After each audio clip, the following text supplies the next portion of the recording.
Halo Tribuners, kembali lagi bersama saya Aswin Lumintang di acara Tribun Wakudapa. Dan kali ini kita akan berbincang dengan topik millennials dan pariwisata. Ini saya kira satu tema yang sangat luas, tapi sangat cocok dengan kondisi saat ini, karena di tengah masyarakat Sulawesi Utara, pemerintah Sulawesi Utara lagi mendorong akan kemajuan di pariwisata, sehingga tentu kalangan millennials ini harus terlibat aktif, karena mereka ini biasanya adalah orang-orang atau bagian dari masyarakat yang dikenal kreatif. Dan untuk itu tentu saya sudah mengundang akan narasumber untuk berbincang-bincang. Dan seperti biasa sebelum saya mengajak berbincang-bincang, saya akan meminta Bung Cevi Kauntu ya untuk memperkenalkan diri. Silakan. Halo Tribuners. Luar biasa ada di tempat ini bersama Pak Aswin. Perkenalkan, nama saya Cevi Noval Kauntu. Saat ini sebagai Sekretaris Generasi Pesona Indonesia Sulawesi Utara, yang juga sebagai anggota tim Millennial Tourism Kementerian Pariwisata Ekonomi Kreatif Republik Indonesia. Ya, Tribuners, saya kira demikian ya perkenalan singkat, dan untuk menyingkat waktu tentu saya akan langsung mengajak Bung Cevi ya untuk berbincang-bincang terkait dengan pariwisata. Tapi sebelum itu tentu saya ingin tanya, ini Genpi ini apa? Orang boleh ini ke Tribuners, Genpi ini apa dulu? Siap. Jadi ini Pak Aswin. Ya. Jadi Genpi ini adalah kepanjangan dari Generasi Pesona Indonesia. Nah, kami ini Genpi ini tentunya merupakan bentukan dari Kementerian Pariwisata dan Ekonomi Kreatif. Jadi bentukan langsung. Kalau di pusat namanya Genpinas. Genpinas itu ya. Generasi Pesona Indonesia Nasional. Jadi ini memang di seluruh Indonesia ada ya? Ada ya. Di seluruh Indonesia, di setiap provinsi ada, bahkan di kabupaten kota. Kabupaten kota ada. Jadi memang langsung kami posisinya di bawah Biro Komunikasi Kementerian Pariwisata dan Ekonomi Kreatif. Oh. Jadi langsung di Birkom. Ya. Nah, untuk di Genpi Sulut sendiri, kami di tahun ini sudah berulang tahun yang keempat. Jadi tanggal 14 Maret itu tepat 4 tahun eksistensi dari Generasi Pesona Indonesia Sulawesi Utara di dalam mempromosikan pariwisata yang ada di Sulawesi Utara tentunya. Ya. Bung Cevi, gimana Bung Cevi untuk ketika awal masuk di Genpi ini, apakah ditunjuk atau memang karena aktif dalam suatu kegiatan atau gimana? Jadi awalnya itu background saya ini Pak Aswin kan sebagai seorang sarjana ekonomi pariwisata. Oh iya. Jadi memang pada saat semester akhir itu kan melihat perkembangan teknologi waktu itu, kemudian mencari komunitas-komunitas pariwisata yang eksis saat itu memang sangat susah, dan ternyata Genpi ini dia sudah ada wadahnya. Jadi sudah ada wadahnya, followers di Instagram juga sudah lumayan. Jadi sehingga ya kenal dari situ, mulai DM akun ofisialnya, kemudian dibalas oleh admin. Oh ternyata Genpi ini ada pengurusnya. Nah, saya bergabung itu tahun 2017. Lama juga. Iya, lumayan lama bergabung di Genpi sekitar tahun itu, Pak. Jadi kenal masih anggota atau langsung masuk pengurus inti? Jadi di Genpi itu pertama kan bertemu dulu kan dengan teman-teman anggota pengurus, kemudian ditanyakan apakah mau jadi anggota ataupun kalau pengurus nanti dari pembina yang memilih, ataupun nanti dari Genpinas yang memilih untuk kepengurusan yang ada. Dia selama berapa tahun? 2 tahun. 2 tahun diganti. 2 tahun diganti biar ada istilahnya refreshing ya. Anggota. Nah, itu Pak. Jadi tapi kalau dia sudah tidak pengurus lagi tetap jadi anggota. Jadi anggota. Karena kita ada member. Jadi daftarnya di member.id.genpi. membergenpi.id, sorry. Jadi daftarnya di situ. Jadi nanti keluar virtual ID card di situ. Jadi bahwasannya, ini Cevi ternyata betul adalah anggota Genpi. Member dari Genpi. Kalau lihat dari nama aja kan berarti Genpi ini dia salah satu tugasnya adalah untuk memperkenalkan pariwisata di Indonesia, terutama mungkin di daerah masing-masing ya. Di Sulut apa yang sudah dilakukan selama ini? Sudah dilakukan, dan yang sedang dilakukan dan akan dilakukan gimana? Jadi Pak Aswin, jadi sebelum pandemi, memang kalau Pak Aswin juga kan sebagai wartawan pasti sering mendengar TIF. Iya. Pertemuan International Flower Festival, kemudian Festival Pesona Selat Lembe, kemudian Festival Batu Pinagut yang ada di Bolang Mongondo Utara. Nah, itu kami yang create backgroundnya. Istilahnya kami yang membangun relasi dengan pemangku-pemangku kepentingan yang ada, baik di Dinas Pariwisata maupun stakeholder lainnya, baik HPI, IP, Asita. Nah, itu bagian dari programnya Genpi untuk meng-up lah istilahnya kan oleh anak milenial bilang. Jadi ikut event. mensosialisasikan, ikut mengkampanyekan ya. Dan juga jadi event organizer juga. Oh iya. Langsung terlibat berarti langsung terlibat. Jadi memang langsung terlibat. Kami memang langsung terlibat di situ Pak Aswin. Kemudian yang untuk pas pandemi, tentunya kan kalau mau buat event pastinya sangat terbatas, bahkan dilarang kan. Bahkan kemarin sempat dilarang. Iya, jadi ya kurang lebih mungkin udah 1 tahun lebih ya, 2020, 2021. 21. Iya, jadi selama pandemi itu kami juga bukan berdiam diri. Tetapi di rumah ada hal-hal yang kami buat juga dengan teman-teman pengurus yang lainnya. Tentunya bekerja sama juga dengan yang ada di nasional dan juga Kementerian Pariwisata. Buat webinar, buat pelatihan. Untuk penguatan skill dari teman-teman. Teman-teman ya. Ya, ini kan menarik. Waktu kemarin pandemi seperti dikatakan bahwa kegiatan-kegiatan mengumpul massa atau ada orang tentu kan dilarang tapi ada kegiatan dikatakan webinar ya. Ada.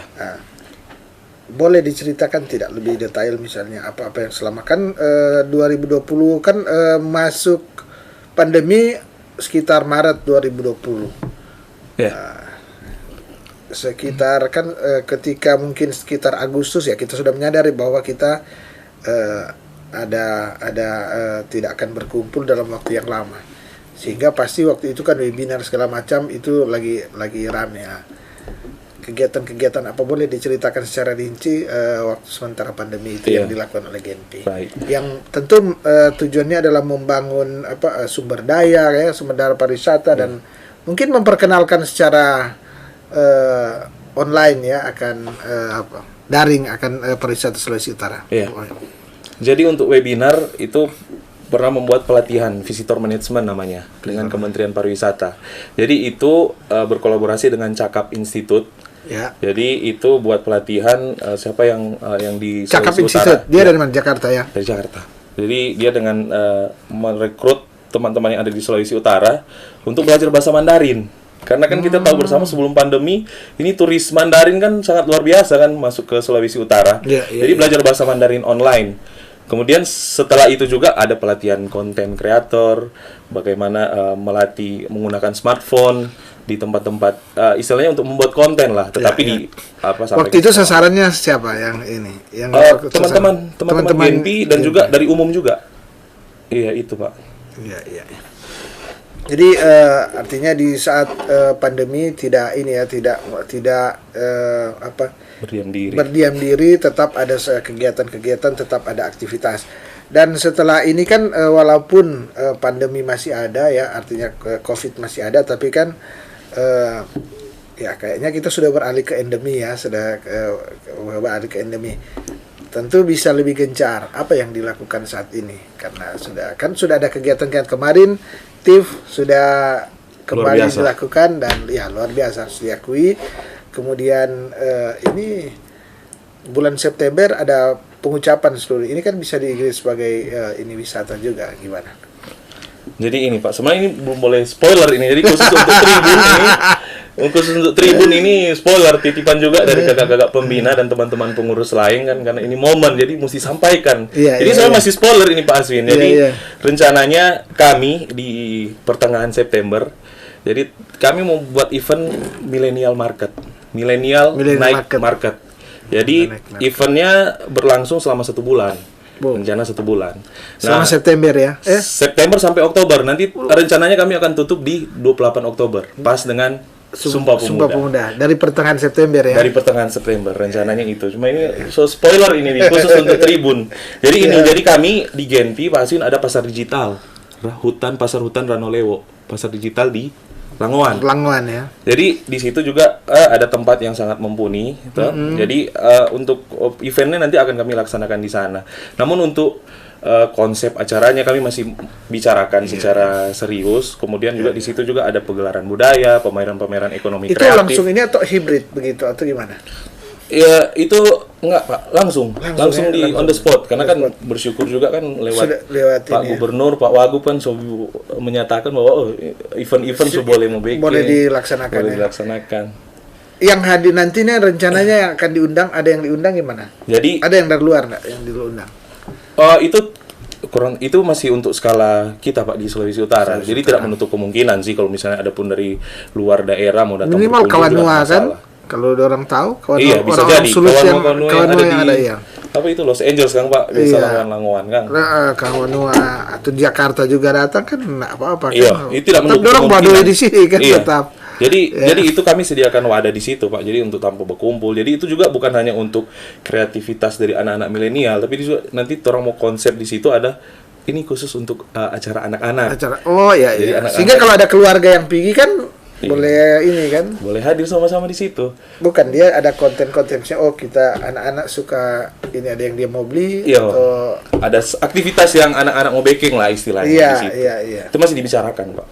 Jadi ini khusus untuk selama sebulan luar biasa Selama ini 1 bulan. selama di ini, dan ini tentu pasti didukung penuh oleh Pak Gubernur dan Wakil karena ini di bulan-bulan pengucapan yang diprogramkan Iya. oleh Pemprov Sulut Pemprov kan Sulut. pada tanggal kalau nggak salah 25 ya 25. Jadi kalau dia masuk di rangkaian itu. Bung Sevi, ini selain yang orang sudah bicarakan tadi kan kita ketahui bersama bahwa di Sulut ini masuk destinasi pariwisata ya, destinasi pariwisata super prioritas di Kupang. Likupang. Tentu orang bilang Likupang berarti Minut, tapi sebenarnya kan dia akan ada keterkaitan semua dengan destinasi wisata yang ada di Sulut lainnya. Dia akan, kalau dia wisatawan mancanegara maupun wisatawan lokal dia datang di Sulut, kalau dia hanya ke Likupang, tentu satu hari besoknya dia langsung pulang atau paling tinggi 2 hari. Tapi kalau dia supaya dia spendingnya lama, tentu dia harus ke ke Minahasa, dia harus ke Bolmong dan daerah lainnya di Sulawesi Utara. Nah, dan itu tentu harus kita yang melakukan sehingga mereka lama di sini merasa bahwa banyak hal yang harus dilihat dulu. Untuk itu kira-kira apa yang akan dilakukan oleh GNP untuk ikut mendorong itu, imbas dari Likupang nanti ya. Ya. Jadi kita tahu sendiri ya, bersyukur Ya, kan. ya, ya. Saya lagi bersyukur Sulawesi Utara ini, Bumi Nyur Melambai ini memang dianugerahkan alam yang sangat luar biasa. Jadi di antara 5 destinasi super prioritas itu satu, yaitu Likupang. Ini juga memang upaya dari pemerintah provinsi tentunya Ya, juga ya. yang mendorong kan agar ini terjadi. Jadi memang daerah-daerah penyangga di sekitar Likupang ini memang sangat diuntungkan lah istilahnya kan. Ya, Jadi untuk hal-hal seperti ini tentunya ada paket-paket wisata tentunya Ya. yang harus ditawarkan, sudah pasti. Jadi ketika wisatawan itu datang ke Likupang, tidak cuma saja ada di Likupang, tetapi dia harus ada mengeksplor yang ada di sekitar Yang Likupang kan, misalnya kue-kue tradisional yang ada di Air Madidi. UMKM lah ya. UMKM itu terkaitan juga dengan UMKM.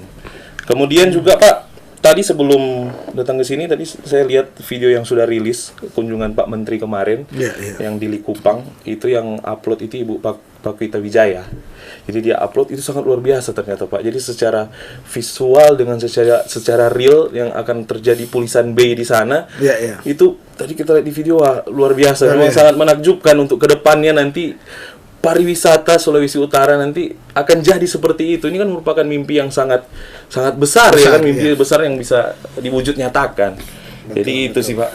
Ya, Bung Sevi, ini kan di Likupang itu kan dia punya wisata pantai yang oke ya, yang ini kemudian alam juga mendukung. Jadi bukan hanya pantai, di Minut juga alam terkira bagus ya, yang situasi. Jadi di Sulut ini sebenarnya seorang kalau wisatawan datang, dia bukan hanya melihat pantai, dia bisa melihat keindahan alam yang lain toh, yang ini. Yang jadi kendala kita adalah masuk di areal-areal wisata, misalnya UMKM masih kurang. sehingga misalnya masuk di satu tanpa mungkin souvenir ada walaupun sedikit, tapi misalnya tanpa makan belum ada atau masih kurang. Nah, ini kan sebenarnya harus didorong. Kelihatan sepele, tapi saya kira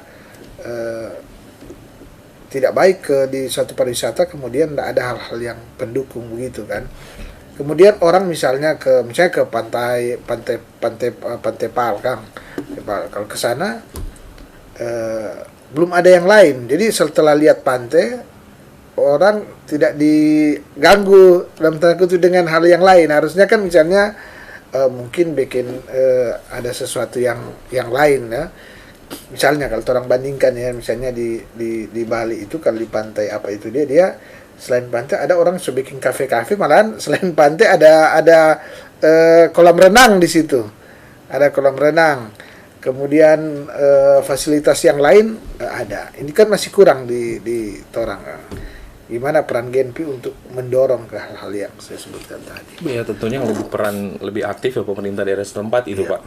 Yang memang mereka harus proaktif. Betul. Tulisan di Pantai Pal ada sih pondok-pondok, ada sih kafe-kafe, tapi hanya beberapa kan. Jadi itu juga yang harus didorong, memang harus diberdayakan.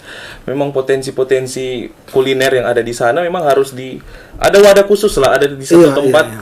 Misalnya dia harus buat gazebo yang khusus. Oh, ini kria dari Likupang. Oh, ini khasnya Likupang ini. Jadi wisatawan pun bukan hanya datang ke pantai, mandi, habis itu pulang, tetapi ada sesuatu yang dia lihat kan. Dia lihat dan dia beli. Dan makanya itu ada unsur pariwisata itu Pak. Betul. Something to see kan, something to do, kemudian something to buy.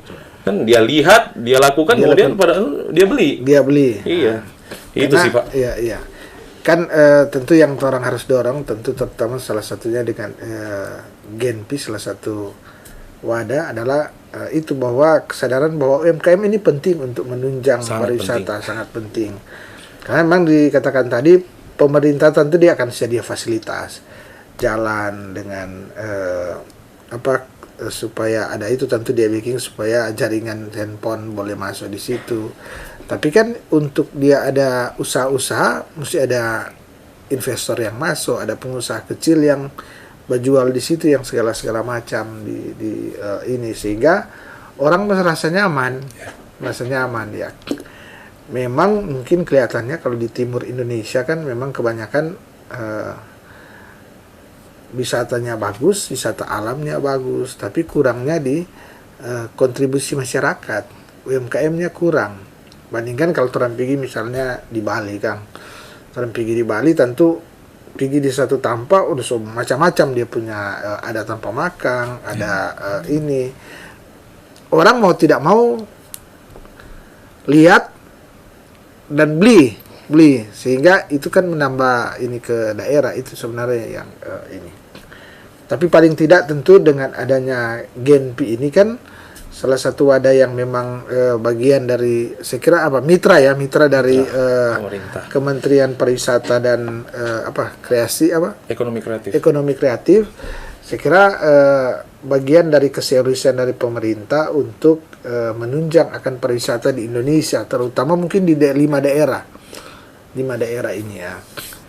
Ke depan Bung Sevi, kira-kira apa yang akan dilakukan oleh Genpi untuk mungkin tentu kerjasama dengan pemerintah tentu ya, atau kementerian. Saya berpikir bahwa Genpi ini juga dia boleh menjadi jembatan kan antara kementerian dengan pemerintah daerah atau bahkan dengan stakeholder yang ada di sini. Gimana? Jadi kalau mengatakan jembatan Pak Aswin, jadi memang Genpi ini memang jembatan. Memang jembatan. Jadi kalau misalnya orang-orang yang ada di Kementerian Pariwisata pasti lihat kakak-kakak pembina maupun lihat pengurus Genpi ya, istilahnya orang Manado bilang orang suka kenal. Jadi memang jembatan. Jadi istilahnya orang memang langsung langsung ke Kementerian. Artinya kalau langsung Bung Sevi dan teman-teman ke sana, orang tahu ini Genpi. Karena ini kan bentukannya dari pariwisata. Jadi ini kan bentukannya jadi kaki tangannya mereka di Sulawesi Utara. Iya, istilahnya kaki tangan mereka yang ada di daerah lah. Makanya kan itu kan kami juga kan misalnya dari senior-senior dari kementerian misalnya bilang, kira-kira ada tempat bagus apa ini yang ada di Sulawesi Utara. Nah, kami juga bisa merekomendasikan, ini yang lagi sedang viral, ini yang lagi up, tolong mari kita sama-sama misalnya berkolaborasi lah, istilahnya gitu. Itu sih Pak, untuk memang jembatan ya, memang kami jembatannya. Betul. Jembatannya. Kemudian juga di Genpi sendiri ya kami terbuka. Jadi di member Genpi itu Pak ada editor, ada videographer, ada fotografi, ada pelaku ekonomi kreatif, ada travel vlog. Kemudian ada banyak di situ Pak, ada barista, semuanya di situ. Jadi kami ada event organizer di situ. Kami ada semua. Kami anggota kami itu memang mempunyai skill-skill yang ada di sini yang seperti itu tadi. Jadi kami juga sangat terbuka bahwasanya mari silakan datang ke kami, silakan hubungi kami siap untuk membantu. Nah, ini yang menjadi unik Pak. Sebenarnya ini minggu berjalan ini kami akan melakukan kunjungan kerja ke Sitaro. Cuma karena ada sesuatu dan lain hal, karena cuaca, jadi memang agak dipending, mungkin awal bulan depan. Jadi ini memang langsung kepala daerahnya yang menunjuk, yang minta. Jadi waktu itu kami sudah ketemu dengan calon ketuanya, berbincang-bincang. Jadi mereka memang concern butuh Genpi ini, bahwasannya ayo datang ke Sitaro, ayo eksplor Sitaro, ayo lihat Sitaro, ayo kita sama-sama memang memajukan pariwisata yang ada di sana. Ya itu sih Pak. Embrionya lah ya. Betul.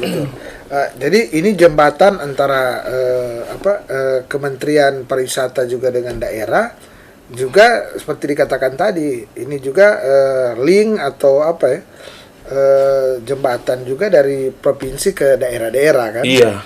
Daerah-daerah Genpi. Jadi sangat strategis sebenarnya Genpi. Sangat strategis. Dan menariknya memang ternyata di dalam Genpi ini adalah kalangan milenial yang punya potensi. Tadi kan dikarang ada barista, ada konten kreator, ada banyak lah ya, banyak lah UMKM, tapi saya kira konten kreator yang lebih pas ya, yang banyak. Bagaimana Bung Cevi dan teman-teman mengoptimalkan, ternyata di dalam Genpi ini banyak potensi-potensi, dan ini kan mereka masuk di Genpi ini kan untuk saling menguatkan, untuk membuka jalur lah, jaringan,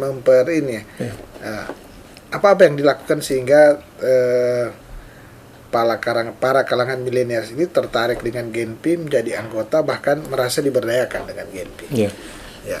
Tentunya yang paling inti sini karena kan Genpi ini berperan penting dengan media sosial. Ya. Tentunya kalau misalnya kita tahu bersama, kita datang ke tempat wisata hanya foto-foto begitu, habis itu kita upload ataupun video ataupun kita upload. Nah, itu kan kalau misalnya pun audiens atau torampe penonton, torampe followers cuman lihat begitu, foto biasa ini kan. Tetapi kalau misalnya di Genpi sendiri, anak-anak Genpi itu sudah tahu, Pak. Jadi walaupun menggunakan ini salah satu alat yang ajaib ini, handphone ini, jadi itu foto itu bisa menjadi foto yang estetik, yang futuristik, yang tentunya bisa menarik adanya kunjungan wisatawan ke daerah tersebut. Jadi itulah yang memang keunikan di situ. Jadi kemudian juga bukan hanya fotografi, yaitu tadi videografi juga. Kami sering melakukan pelatihan videografi. Bahkan yang kalau nggak salah bulan Juli, kami bekerja sama juga dengan IP dan juga kreator Sulut. Jadi kami melakukan pelatihan pembuatan konten menggunakan smartphone. Jadi itu yang intinya itu di situ sih, Pak. Ya karena kan ya kita tahu bersama kecanggihan teknologi sangat luar biasa. Betul. Jadi ikut mendorong ini milenial dengan memanfaatkan teknologi, memanfaatkan fasilitas yang ada di handphone ini atau di gadget tentu, untuk melakukan hal-hal yang kreatif, yang berguna untuk memperkenalkan pariwisata Sulut. Juga itu kan bisa jadi pekerjaan kan, bisa menghasilkan uang, karena kan tujuannya kita adalah pertama mendorong pariwisata, juga bagaimana agar supaya milenial ini mendapatkan penghasilan dari situ, artinya hidup dari situ. Itu kan yang torang ini kan, bagaimana pariwisata ini torang dorong dan juga memang menghidupkan banyak orang. Karena kan kenapa di judul ini dikatakan milenial, karena hanya kaum milenial inilah yang bisa masuk di potensi-potensi pekerjaan yang baru. konten kreator. Tentu sudah bisa kalau usia-usia so lebih ini kan. Jadi ini di milenial kan dia akan ada potensi-potensi pekerjaan-pekerjaan yang baru, yang tentu lewat organisasi dia akan lebih memacu di Genpi, paling jejaring lebih ini. Bahkan tadi dikatakan bahwa ada pegelaran misalnya pelatihan ini mendorong kan ini. Bung Cevi, ketika Bung Cevi melihat gimana potensi milenial dengan selama berada di Genpi, kemudian mungkin melihat sana sini, orang punya milenial punya potensi dalam berkreasi bagaimana? Potensi milenial di Sulawesi Utara memang nampaknya sangat luar biasa, Pak. Karena kita lihat saja mulai dari media sosial. Kita bilang Instagram, Facebook, YouTube, TikTok. Bahkan sekarang trennya di TikTok ini anak-anak konten kreator yang di Sulawesi Utara lebih banyak ke food vlogger. Ya. Kan banyak kan kita lihat food vlogger. Nah, itu juga yang kami dorong juga, bahwasannya jangan cuma hanya food vlogger, tetapi ayolah lihat dari sisi lain kan. Selain juga memanfaatkan ekonomi kreatif, namun juga daerah tujuan wisata yang mereka pergi kan. Kemudian kan di situ kan sudah di TikTok itu kan ada edit apa segala macam. Tinggal mereka mengkreasikan lah. Terus kemudian potensinya sangat luar biasa. Kan kita media ini kan sangat luar biasa juga, tergantung kita memanfaatkan secara positif ataupun negatif. Tetapi untuk hal ini ya secara jujur harus menghimbau teman-teman harus memanfaatkan media ini sebagai sarana yang positif bahkan sama yang tadi Pak Aswin bilang untuk mendapatkan keuntungan. Kan jadi pekerjaan baru artinya menghasilkan baru. Betul. Karena saya kira di teknologi ini kan ada pilihan, ada dua, di hal-hal yang baik atau di hal-hal yang buruk yang ini tuh. Orang dorong tentu di hal-hal yang bagaimana positif dan menghasilkan. Menghasilkan. Karena saya kira semua tergantung dari bagaimana orang menggunakan. Kemarin ya kebetulan karena kita aktif di gereja juga, kasih materi ada yang tanya di katekisasi, bagaimana dengan game-game dilarang atau enggak? Oh, kita bilang game sekarang itu bagian dari olahraga. Kalau orang ada kan e-sport sekarang, olahraga e-sport tuh. Nah, hanya tentu kita bilang, kita pernah wawancara juga di sini yang pengurus e-sport. Dorang itu DP pelatih. Jadi kalau di olahraga main game itu dia ada waktu. Karena berolahraga e-sport itu membutuhkan berpikir, DP menguras energi berpikir, sehingga dia harus punya fisik yang bagus. Kalau dia punya fisik yang bagus, bagaimana dia punya fisik yang bagus? Dia salah satunya adalah bermain secara teratur. Jadi dia boleh 1x24 jam dia bermain. Jadi mungkin satu hari jam sekian sampai jam sekian. Habis itu dia kondisi dia ini. Dan dia akan mempersiapkan ini sehingga dia fresh, dia punya ini. Artinya di situasi saat ini bahwa sekarang tentu seperti ini saya sepakat bahwa orang mendorong semua ke hal yang baik, yang bagus. Karena sekarang tidak ada lagi yang mau dihambat. Justru kalau mau dihambat sulit. Tentu yang harus orang lakukan adalah bagaimana mengarahkan itu yang saya katakan tadi, bahwa tentu orang tua tidak akan marah kalau misalnya itu baik, mengarahkan misalnya teredukasi dan menghasilkan.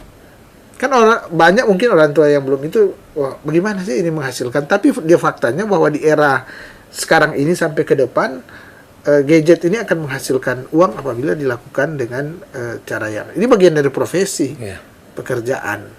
Nah, mungkin dari Genpi kira-kira apa pengalaman ketika melihat teman-teman yang konten kreator, kemudian yang lainnya, mungkin boleh diceritakan.